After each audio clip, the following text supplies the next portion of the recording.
Hello and welcome back to the Avoid the Tyrewall podcast. Today, I'm going to be talking about the 4 liveries that we have seen launch so far. So just to recap, the 4 that we've seen are Red Bull, Haas, Williams, and today was Alfa Romeo. So, I'm actually doing a prediction on my TikTok, which I will link in the description, of predicting what the livery would look like. So, my Haas prediction was correct. My Red Bull prediction was correct.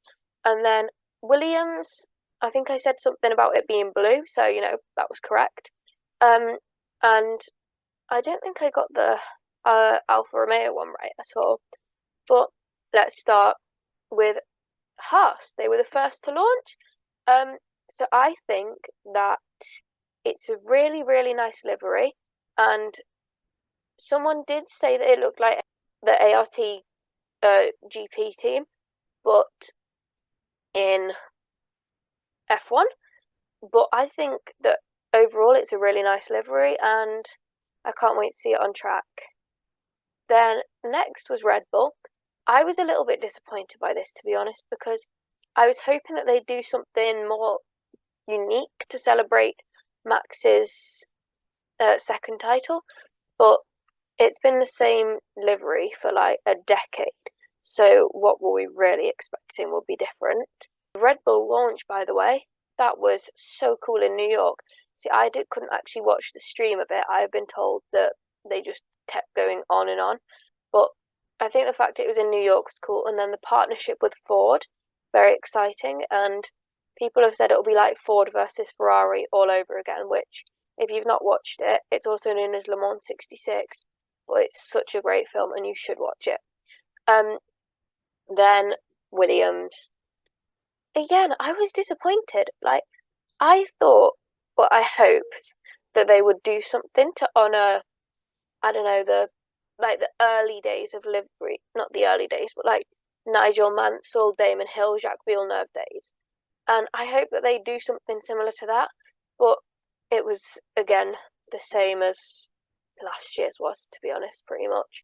I do think, and they had it on last year's car as well, but having the, like, where the TV camera pod is on top of the engine, behind the driver's head, having that as the Duracell battery, who's obviously a sponsor of them, I thought that was very cool, because it's just really cleverly done, and it's like the little things that you notice, and I just think it's so cool how they've like subtly put it in. Then the final livery that's been launched so far is Alfa Romeo, and I think this is my favourite so far, to be fair, but the suits, they're very similar to that of Avalanche Andretti in Formula E, but they do look very slick, very nice. I think that the livery, it was not the direction I was expecting at all. I was expecting that they would stay similar to the last year's livery, but I really like the direction that they've gone in. I have noticed that it does have very similar elements to the Ferrari, like the deeper side pods, and they're quite wide side pods. They have got similar design ideas to Ferrari and Red Bull, which could be a good thing, could be a bad thing. I don't know, it's how you choose to interpret that. I'd call it quite smart. Moving on to motorsport news. So, in the World Endurance Championship, I saw that Prema announced that they'd got some new drivers for their WEC lineup. They've got JM Correa, a guy called Andrea Caldarelli. I'm not sure how to pronounce that. They've got Philip Berggren, Ben Viscal. I have no idea how to pronounce this one either. Mirko Bortolotti. I apologise if I pronounce any of these wrong. They've got Daniel Kvyat, who I love Daniel Kvyat. and so I'm excited about that. And they've got Dorian, who is a very inspirational woman in motorsport. Alfa Romeo have got a new sponsor, Stake. I'm not actually sure what Stake is. Stake is the world's leading betting platform, and that's very interesting. Oh, they sponsor Drake. But yeah, they've changed their sponsorship because I believe that Robert Kubica will no longer be driving or as reserve for Alfa Romeo, and he bought the Orlen sponsorship. Orlen? I'm not sure. But he bought that sponsorship and he's no longer driving for them, so it makes sense that they wouldn't continue the partnership. And then onto the team principal drama. So I'm not actually really sure what happened with the team principals because obviously Matteo Binotto left Ferrari. I think everyone expected that. Everyone knew it was coming. No, Williams announced. Hang on, we've got to go way back. So yeah, it was announced that on the 29th of November 2022 that Matteo Binotto was leaving Ferrari. Everyone knew that that would be happening, to be fair. Then Williams team principal Jost Capito and technical director FX de Maison were both leaving the team. That was the 12th of December. Then it was announced the day afterwards that Fred Vasseur was leaving Alfa Romeo in January.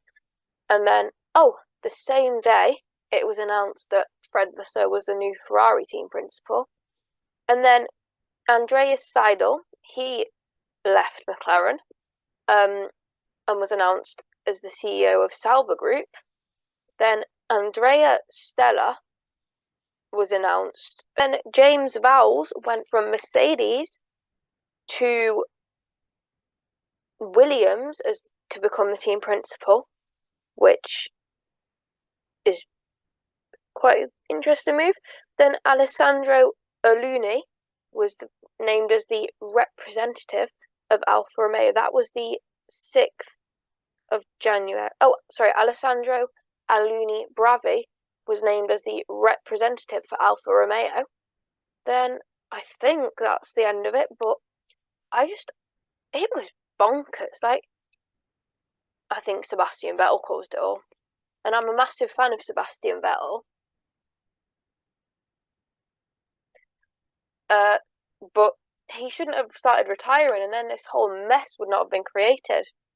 The Bathurst 12 hours happened over the weekend. Seems very interesting. Another piece of news, Gulf are now sponsoring Williams. There was lots of Gulf logos on their livery, which, I mean, I get why they do it. It's like, I bet that brings in so much money.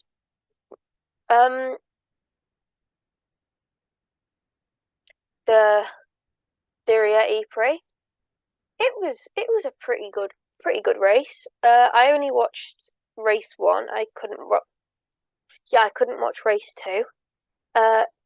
Honestly, I'm just really hoping that Jake Dennis gets the title he deserves because he was so close to it last year, but then he just didn't get it. Stoffel Van Dorn, Formula E champion, has joined Peugeot World Endurance Championship as World Endurance Championship team as a reserve driver. I've noticed there's a lot of crossovers between Formula E and what's it called? Formula E and the World Endurance Championship. There's a lot of crossovers between the World Endurance Championship and Formula E. Like, I heard a rumour that 2 of the drivers, quite a while back, had to literally finish the Formula E race and then fly over to wherever the World Endurance Championship race was happening because they'd done both. Tickets for the Italian Grand Prix and the Imola Grand Prix are now on sale. Daniel Ricciardo's causing quite the stir with his new role. If anybody wants us to talk about NASCAR, comment it, because I'm more than happy to research it and I'd love to learn more about it. Also, comment who you want us to do interviews with, because I want to know what the fans or the viewers think about, our content. Thank you for watching this week's episode of the Avoid the Tyrewall podcast. I hope you've enjoyed it and let me know your thoughts on the topics that I've covered. And also let me know your predictions for the next liveries that are going to be released. Thank you. Bye.